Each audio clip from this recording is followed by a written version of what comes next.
Boa noite! Vamos começar agora o culto ao seu lar, a hora da esperança.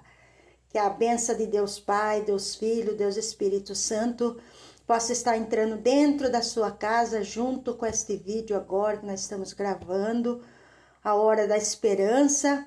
Nesta quarta-feira, né, um dia de vitória, um dia de paz, de alegria, aonde Deus tem uma palavra para mim e para você, neste culto ao seu lar, na hora da esperança. É lá no livro de Atos, capítulo 16, versículo 25. Perto da meia-noite, Paulo e Silas oravam e cantavam hinos ao nosso Deus. E outros presos escutavam. De repente sobreveio um tão grande terremoto que os alicerces do cárcere se moveram, e logo abriram todas as portas, e foram soltas as prisões de todos. E acordando o carcereiro, e vendo abertas as portas da prisão, tirou a espada e quis matar-se, cuidando que os presos já tinham fugido. Mas Paulo clamou com grande voz, dizendo: Não te faça nenhum mal, que todos estamos aqui. E pedindo luz, saltou e todo trêmulo prostrou-se ante Paulo e Silas, e tirando para fora disse: Senhores, que é necessário para que eu seja salvo, para ser salvo? E eles disseram: Crê no Senhor Jesus Cristo, e serás salvo tu e a tua casa. Amém? Fale comigo: crê no Senhor Jesus Cristo, e serás salvo tu e a tua casa. E será salvo tu e a minha casa. Amém? Glória a Deus, uma palavra de profecia, né? Uma palavra profética. Mas hoje o que eu queria falar com vocês é sobre o poder do louvor. E o louvor liberta. Nós temos aqui uma evidência no livro de Atos, capítulo 16. Se vocês lerem todo o livro, vocês vão ver que quando Paulo e Silas foram presos, é porque eles estavam mexendo no terreiro do inimigo.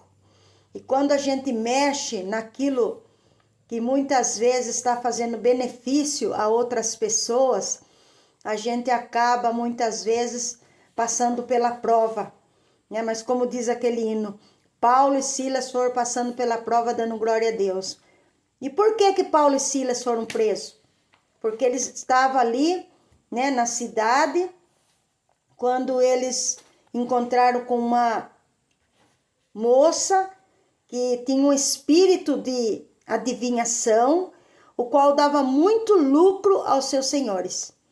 E quando ela começou a falar com Paulo, Paulo repreendeu aquele espírito de adivinhação que estava naquela moça, e os magistrados daquela cidade ficaram muito bravos. Pegaram Paulo e Silas e colocaram Paulo e Silas na prisão, porque aquele espírito de adivinhação dava lucro para os seus senhores ali. A Bíblia diz que vendo seus senhores que a esperança de seu lucro estava perdida, prenderam Paulo e Silas e os levaram à praça à presença dos magistrados. Por quê? Porque quando a gente vê que uma coisa não está certa, a gente tem que denunciar. A gente não pode fazer parte do que não está certo na nossa vida. E além da gente denunciar, muitas vezes a gente paga preço, mas o importante é ver as pessoas libertas.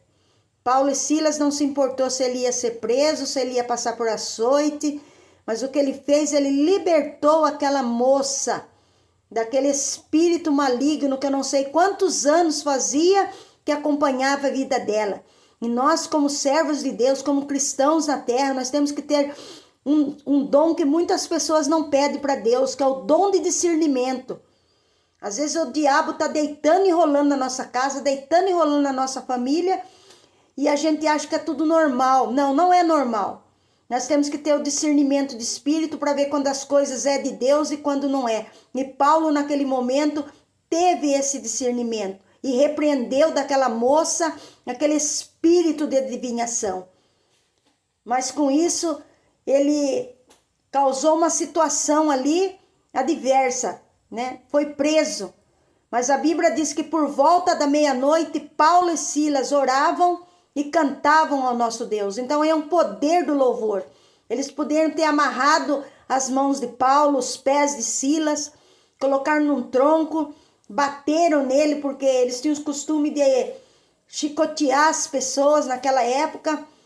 Mas uma coisa eles não amordaçaram, foi os lábios, nem de Paulo, nem de Silas. Mesmo na luta, mesmo na dificuldade, ele continuou louvando, eles continuaram orando, continuaram agradecendo, buscando ao Senhor.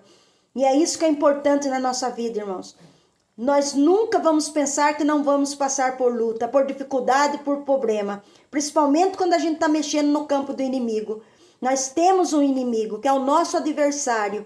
Ele está sempre ali, querendo nos atacar, querendo nos afrontar. Mas nesta hora é a hora que você tem que começar a louvar o Senhor. Nesta hora é a hora que você tem que começar a glorificar o Senhor. Porque não há inimigo que fique de pé diante de um cristão que louva a Deus. E Deus tinha um propósito dentro daquela situação. Em tudo que nós passamos, Deus tem um propósito. Deus tem um objetivo. Qual era o propósito do Senhor Deus na vida de Paulo, na vida de Silas? Era salvar aquele carcereiro. E também eu creio que todos os presos que estavam ali, que ouviram aquele louvor, que ouviram aquela oração, a Bíblia não diz, mas eu creio que muitos ali também aceitaram o mesmo Deus que Paulo e Silas confiava, que era o Senhor Jesus. Quando aquele carcereiro viu que tudo aquilo estava acontecendo, todo aquele rebuliço ali dentro da prisão, a Bíblia diz também que quando Paulo e Silas louvavam e oravam ao Senhor, aqui no versículo 26, se vocês lerem do capítulo 16, vocês vão ver que todas as portas foram abertas. Não ficou nenhuma porta fechada. Quando a gente louva a Deus, quando a gente quer algo que se abra na vida da gente, nós temos que orar, irmãos. Há um poder muito grande na nossa oração. Quando a gente quer que algo se abra na vida da gente. Tem coisa na vida da gente que está fechado, mas a chave nesta noite, eu quero falar para nós, que a chave nesta noite para que essa porta se abra é a oração e o louvor. Foi o que aconteceu ali.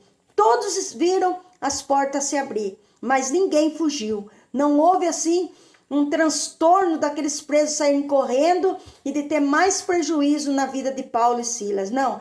Quando Deus faz algo na nossa vida, Deus faz tudo perfeito. Como eu já disse, em tudo que nós passamos, Deus tem um propósito. E qual era o propósito na vida de Paulo, na vida de Silas, ali naquela prisão? Era salvar o carcereiro. Porque quando o carcereiro viu aquele rebuliço naquele lugar, o terremoto acontecer ali, né? Um mover tão grande ali que ninguém estava entendendo nada, porque tem coisas na vida da gente que a gente tem que começar a olhar com os olhos espirituais. Estava acontecendo um rebuliço espiritual ali, um terremoto espiritual ali. As cadeias se moveram, as portas de ferro se abriram. E o carcereiro estava dormindo. E quando ele estava dormindo, a primeira coisa que ele fez foi acordar. Ele acordou e ele pediu luz. O que eu vejo aqui? Que nós temos também que acordar. Tem coisas na nossa vida que às vezes a gente está dormindo. Nós temos que acordar. E nós temos que andar na luz. Quem é a luz? O nome dele é Jesus. A Bíblia diz que ele é a luz para aqueles que estão em trevas. Se você está em trevas, você acorda nesta noite, olha para a luz que é Jesus. Porque a palavra de Deus diz que quem está nele não andará em trevas. Quem está nele não andará em trevas. Logo o carcereiro já queria ser salvo, já teve um culto doméstico lá na casa do carcereiro. Né? Já foram todo mundo lá para a casa do carcereiro, já fizeram um culto doméstico lá, e a primeira mensagem foi: crê no Senhor Jesus Cristo e será salvo tu e a tua casa. Porque o carcereiro já falou: senhores, como eu faço para ser salvo? E Paulo e Silas falou assim: crê no Senhor Jesus Cristo e será salvo tu e a tua casa. Então vamos crer nesta noite. Da mesma forma que aquele carcereiro teve interesse em conhecer as coisas de Deus, tem interesse também. Ande na luz, porque o mundo já está nas trevas. O mundo já está no pecado, já está no engano, nas coisas que não atrai nada, que não traz alegria nem paz. Mas neste culto ao seu lar eu quero estar falando para você esta palavra. Crê no Senhor Jesus Cristo e será salvo tu e a tua casa. Coloca tuas mãos junto com a minha e vamos orar nesta noite. Senhor, nosso Deus e nosso Pai, é no nome do Senhor Jesus que mais uma noite eu clamo em favor dos ouvintes da Hora da Esperança. Eu sei que cada um tem uma dificuldade, tem um problema, tem uma luta, mas nenhuma delas é maior do que o nome do Senhor. Por isso todo esse problema, esta luta que esta vida está enfrentando nesta hora, se renda ao nome de Jesus. Se for doença física, se renda ao nome de Jesus. Se for doença psicológica, se renda ao nome de Jesus. Se for doença carnal, doença na carne, doenças que o médico já falou que não tem cura, se renda ao nome de Jesus. Seja qual for a doença que esteja atacando este corpo, esta alma e esse espírito, se renda agora ao nome de Jesus. Enfermidade nos ossos, nos nervos, no sangue, enfermidade na vesícula, na coluna, enfermidade mandada, maligna, por obras contrárias, por coisas que não provêm do nome de Jesus, caia por terra agora em nome do Senhor Jesus. E por onde passar esta oração, a bênção da cura, a unção de cura, vá sobre a vida desta pessoa, a unção das portas abertas. Se tem alguém que está com as portas trancadas, fechadas, que caia por terra agora esse mal que está sobre a vida desta pessoa, do alto da cabeça até as plantas dos pés. Em nome do Senhor Jesus, eu declaro esta vida que está me ouvindo agora, liberta de todo esse mal, liberta de todo esse problema, liberta de toda essa luta, dessa opressão maligna, essa opressão mandada, em nome do Senhor Jesus.